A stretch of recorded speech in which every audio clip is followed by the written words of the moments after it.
विधानसभा अध्यक्ष स्वतः जात नाहीत त्यांच्या कामासाठी, असं प्रोटोकॉल सांगतो.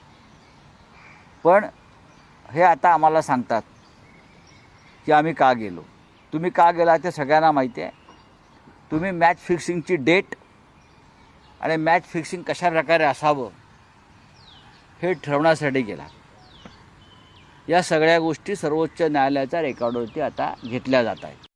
आज कॉन्स्टिट्युशनल ऑथॉरिटीजचा अपमान आहे. एक तर त्यांना प्रोसिजर माहिती नाही. ज्या वेळेला त्या ठिकाणी आमच्या साक्षी होतात त्यावेळेला त्या टाईप केल्या जातात, त्याच्यावर आमच्या सह्या घेतल्या जातात. कुठलाही निर्णय हा मुद्द्यांच्या आधारे आणि कायद्याच्या आधारे दिला जातो.